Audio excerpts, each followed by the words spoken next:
Hola a todos los que nos escuchan.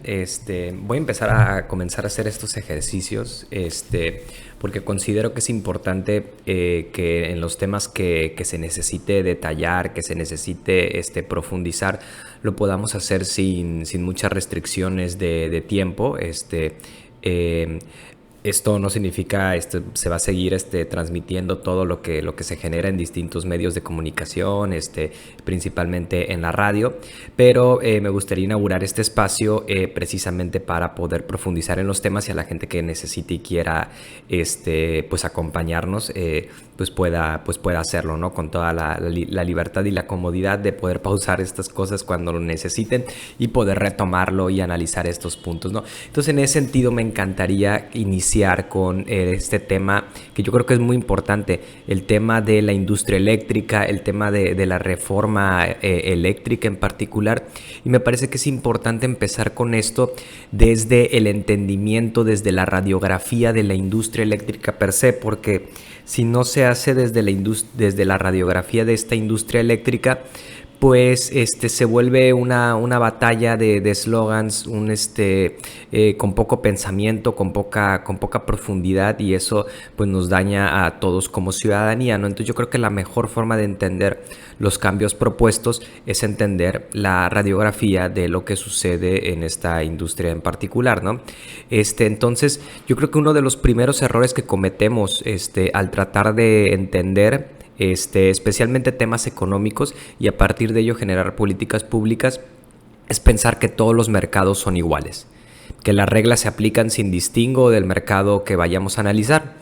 La industria eléctrica es un mercado naturalmente monopólico, y natural no en el sentido de bueno, sino en el sentido de aquel al cual sus características iniciales lo hacen inevitablemente monopólico. No puede ser de otra forma.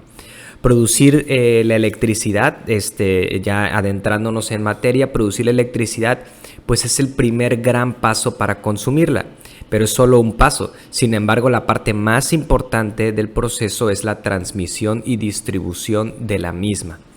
Es decir, se puede generar un gran producto, tú puedes tener un gran producto, y es más, puedes tener mucho de ese producto, pero si nadie tiene la capacidad de llevarlo al mercado para que se venda y para que genere ganancias, este producto no vale nada.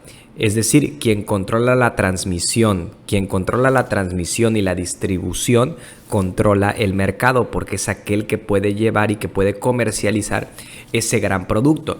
Esto en contraposición con la generación. Uno puede generar muy buena electricidad, pero si esa electricidad no llega al consumidor final y no puedes cobrar por ella, esto se da en los procesos de transmisión y distribución, pues no tiene valor económico el tú poder generar grandes cantidades de electricidad si no las puedes comercializar.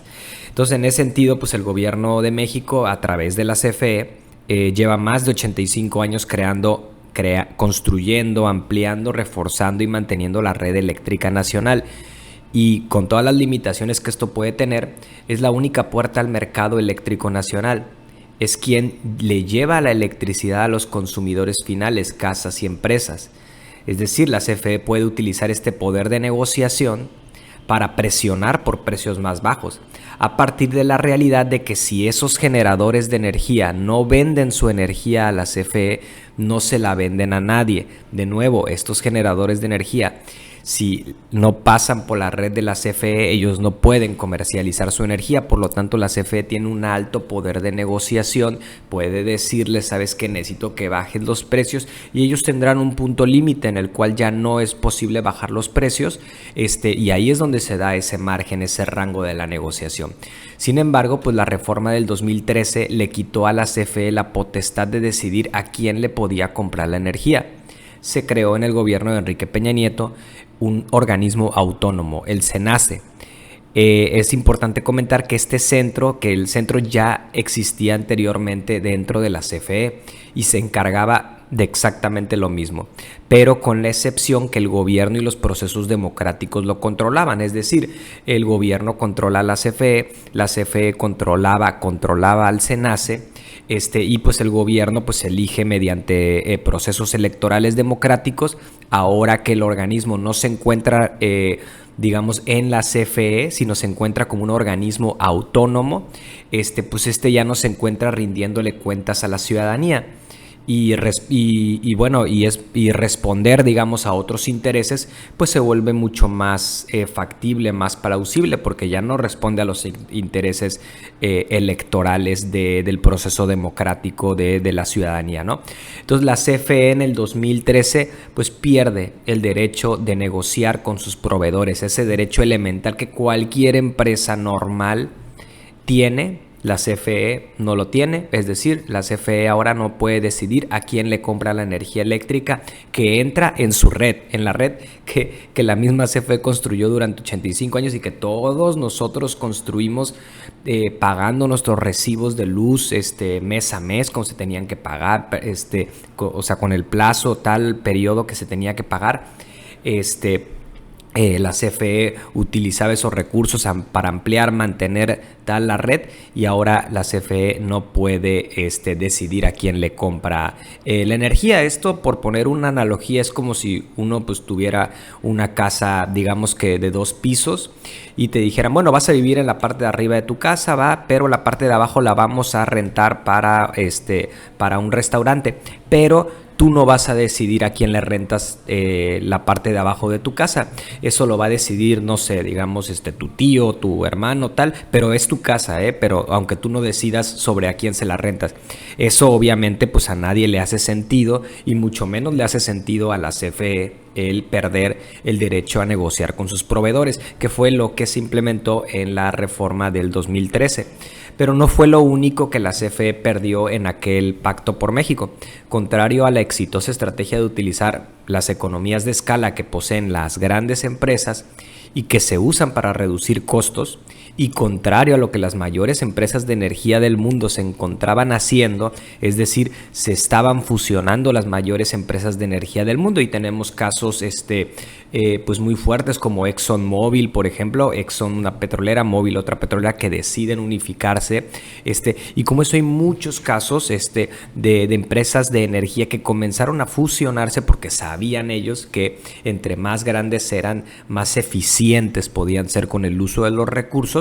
Pues dentro de ese contexto y dentro de esa lógica mundial, económica mundial, en el cual se llevaba a todas las empresas o a las mayores empresas de energía a fusionarse, pues los legisladores del PRI, del PAN y del PRD decidieron que en el 2013 que lo mejor para la CFE era ir al revés, era partirla en 9 subsidiarias, 4 filiales y 4 unidades de negocios. Pero por si, digamos, esto fuera poco, además la ley le imposibilitó a estas 9 subsidiarias, 4 filiales y 4 unidades de negocios, les imposibilitó celebrar relaciones de negocios entre ellas. Es decir, les imposibilitó que se pusieran de acuerdo y que pudieran volver a unirse.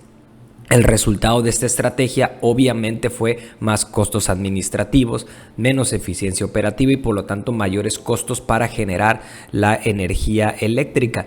Y esto pues, a ver, si tú tienes una sola empresa, pues tienes un departamento de recursos humanos, un departamento de RH. Si ahora te dividen en 9 subsidiarias y 4 filiales y tal unidades de negocio, pues y que no se pueden entrelazar entre ellas, pues ahora tienes que multiplicar tus costos administrativos pues por 9 o por más veces esos costos administrativos, y te vuelves más costoso, más ineficiente. Entonces básicamente en el Pacto por México en el 2013 pues lo que se hizo fue separar a la CFE y hacerla deliberadamente más ineficiente. Le quitaron entonces a la CFE el derecho de comprar energía al generador más barato. En resumen, el resultado, obviamente, mayores costos. Rompieron a la CFE en empresas más pequeñas. El resultado, como era de esperarse, mayores costos.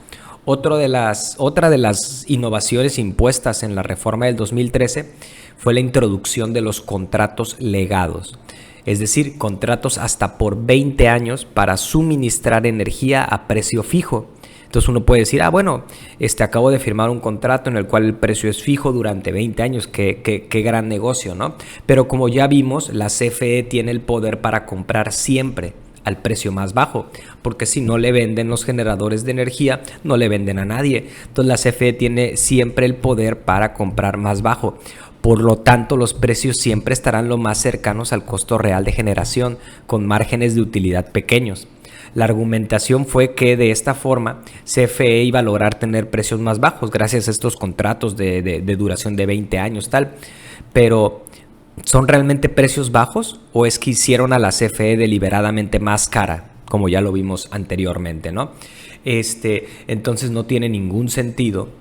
A ninguna empresa pues hace sentido perder poder de negociación, tampoco le hace sentido a ninguna empresa partirse en múltiples partes y tampoco, mucho menos le hace sentido a una empresa atarse de manos con contratos por 20 años para comprar algo que de hecho se podía comprar mucho más barato que lo que se está comprando. Entonces, todas estas innovaciones no hacen ningún sentido y lo que provocan es que se encarezca el precio de la energía eléctrica. Sin embargo, a esta radiografía le hace falta el componente final, las sociedades de autoabasto. Con esta figura pueden los particulares generar la energía que consumen. En principio es una gran idea que la gente pueda generar su energía y consumirla, con la limitante de que no pueden venderla a terceros, pero con el premio de que no pagarán el porteo, es decir, no pagarán el uso de la red eléctrica nacional. En principio todo esto estaría bien. Uno dice, bueno, yo genero mi energía y la consumo, entonces pues ¿para qué tengo que pagar yo el uso de la red eléctrica nacional? El detalle está en que la energía no necesariamente se produce donde se consume, se produce en lugares diferentes a los que se consume. Y lo que vemos hoy no es una proliferación de empresas con paneles solares. Pensemos en los OXXO. Los OXXO pagan, están en una sociedad de autoabasto. Sin embargo, uno no ve a los OXXOs con paneles solares o con plantas o con microplantas de energía nuclear o con alguna otra forma, o con plantas eólicas por cada OXXO que hay. Uno no ve eso. Uno lo que ve son OXXOs en muchas comunidades que pagan luz más barata que las mismas comunidades o que las mismas tiendas que están cerca de ellas. ¿Y esto por qué? Porque la energía se produce en un lugar diferente. Sin embargo, se usa la red eléctrica nacional para transportar esa energía. Entonces, la reforma del 2013 habilitó a estas empresas a generar sociedades de autoconsumo en las cuales ellas eran accionistas. Entonces, se unen varias empresas, Kimberly-Clark, FEMSA, muchísimas empresas se unen y generan una sociedad de autoabasto en la cual ellas son accionistas.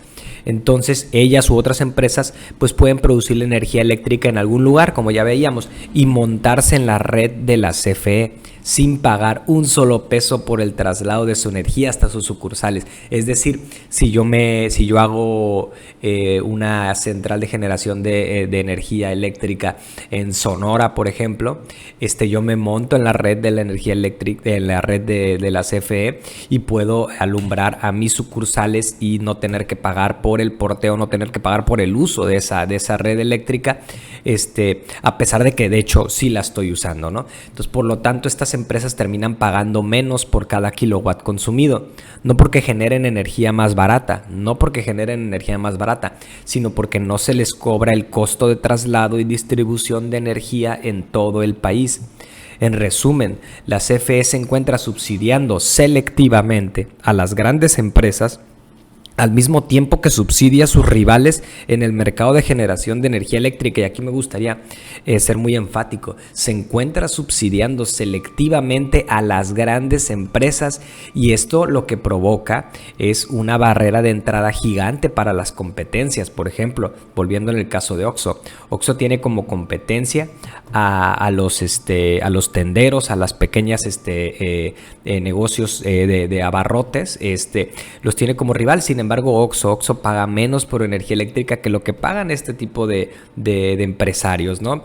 Y Oxxo está todo el día climatizado, está todo el día con sus refrigeradores listos, y estas empresas obviamente no pueden hacer eso porque el costo de la energía eléctrica que les cobran es mucho más caro. Entonces esto es una barrera de entrada gigante.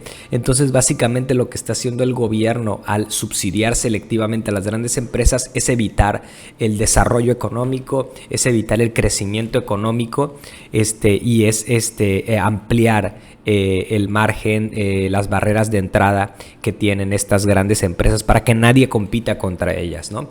Entonces es importante, ya que hemos visto esta radiografía, entender que mejorar la industria eléctrica nacional es un imperativo. De esta dependen absolutamente todas las demás actividades económicas de la nación. Lograr precios más bajos es importante para que el excedente de recursos se pueda canalizar hacia inversiones, consumo y producción. Las soluciones son evidentes. 1. Que la CFE se vuelva a unir en una sola empresa para permitirle utilizar economías de escala y reducir costos. Esto es obvio, esto es lógica elemental. 2. Que el SENACE regrese a la potestad de la CFE y que sea esta la que decida a quién comprar la energía que se genera. Esto igual es obvio, que la CFE tenga el control para poder comprar la energía al quien ellos decidan, porque ellos hicieron la red, porque el gobierno hizo la red, porque nosotros los mexicanos pagamos la red. Lo mínimo que podríamos hacer es decidir nosotros y no decidir un órgano que, al ser autónomo de nosotros mismos, puede venderse, digamos, al mejor postor, ¿no? Y esgrimir argumentos técnicos para darle un sello a este tipo de compraventas, ¿no? y de componendas, ¿no? En otro punto, pues bueno, si se hace eso, que el SENACE regrese a la potestad de la CFE, de esta forma la CFE podrá utilizar su amplio poder de negociación, porque es un monopsonio, es decir, es el único comprador, para buscar los precios más bajos, ya que la otra alternativa para los generadores es no vender. Entonces, el punto es que la CFE, a través de que regrese el SENACE a su potestad, baje los precios al comprar mucho más barato a esos generadores. En tercer lugar, eliminar la exención del pago del porteo a las sociedades de autoabasto. Si estas sociedades de autoabasto son tan tecnológicamente eficientes, son tan limpias, son tan beneficiosas, pues ellos van a poder producir a un precio más bajo. Y si logran producir a un precio más bajo, pues no va a haber tema con pagar el porteo.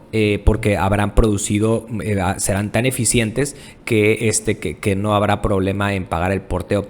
Sin embargo, las que no generen energía de forma barata perderán a sus clientes, porque la CFE tendrá energía a mejores precios, y nadie en su sano juicio compra limones caros pudiendo comprar los mismos limones mucho más baratos, ¿no? Entonces, estas empresas que no generen energía de forma barata, les va a salir más rentable comprarle la energía a la CFE, ¿no? Entonces, pues ya para concluir este detalle, pues tenemos un contexto macroeconómico de inflación generalizada y ascendente en el mundo, exacerbado por debilidades de la cadena de suministros a nivel mundial, es decir, bajas tasas de interés que se traducen en deuda barata y mucho dinero disponible. Países y empresas están sufriendo porque se endeudaron más allá de sus posibilidades. No es el caso de nuestro país. El Banco de México se encuentra subiendo las tasas de interés para hacerle frente a la inflación. El gobierno federal se encuentra limitando la deuda, gastando menos en cosas superfluas, como es el programa de austeridad, aumentando la recaudación tributaria sin aumentar impuestos, y al mismo tiempo invirtiendo en proyectos logísticos que robustecerán la cadena de suministros. Todo esto impacta a que haya una baja inflación. Aunque ahorita veamos una alta inflación, se están haciendo todos estos mecanismos para que la inflación baje. Estas dos organizaciones se encuentran realizando lo conducente en un contexto inflacionario, es decir, eso es lo que se tiene que hacer como gobierno para poder bajar la inflación. Sin embargo, las cámaras legislativas tuvieron la oportunidad de sumarse a estas acciones y votar por las tres soluciones arriba mencionadas, las que ya les comenté arriba. Pudieron haber votado por esas tres soluciones, ¿no? Es decir, pudieron haber votado por la reforma eléctrica. Esto habría significado una reducción de las tarifas eléctricas en México, y las tarifas eléctricas son un alto componente para producir todos los demás bienes y servicios. Sin embargo, prefirieron mantener los precios de la energía eléctrica altos. Voy a ser muy enfático en eso. Prefirieron mantener los precios de la energía eléctrica altos. Esos partidos que votaron en contra prefirieron eso, prefirieron dañar la economía de nuestra patria cuando estaba necesitada más de ellos, cuando de hecho los órganos de gobierno estaban haciendo lo conducente para bajarlos, ya tenían ellos la pelota dentro de su cancha, y estos partidos políticos, PRI, PAN, PRD, Movimiento Ciudadano, deciden que no, que la ciudadanía va a seguir pagando precios altos de la energía eléctrica cuando la ciudadanía más lo necesitaba. Ahora, como ciudadanía, pues va a ser muy importante recordar que cada vez que nos llegue el recibo de la luz cara, pues recordemos los nombres de quienes nos mantienen así, de quienes nos obligan a pagar esos precios altos, y los nombres son de los diputados del PRI, PAN, PRD y Movimiento Ciudadano. Ahora, como ciudadanía, es importante recordar eso, pero lo más importante es recordar que la industria eléctrica, que los problemas de que estemos pagando la energía eléctrica alta a precios altos, que esos problemas sí tienen solución. Ya los enumeramos allá arriba. Estos problemas son totalmente se pueden solucionar, se pueden resolver, y eso es lo más importante que tenemos que tener en cuenta, que ahorita haya gente que impida que se resuelvan esos problemas y que impida que el país crezca más y que impida que el país mejore, no significa que la solución no esté allí, y la solución está ahí y se volverá a votar en el futuro, y como ciudadanía tendremos que ejercer la presión para construir un mejor país, porque sabemos que tiene solución, sabemos cuál es la solución y tenemos que implementarla, y tenemos que hacer la presión para poder implementarla. Entonces, esto es todo por lo que tiene que ver con la radiografía. Espero que haya quedado claro cuál es nuestra realidad de la industria eléctrica, cómo solucionarla y cómo ciudadanos podemos presionar para solucionarla. Y bueno, sería mi contribución. Muchísimas gracias a todos, y voy a estar haciendo este ejercicio de forma constante para ampliar en los temas que considere importantes ampliar. Muchas gracias.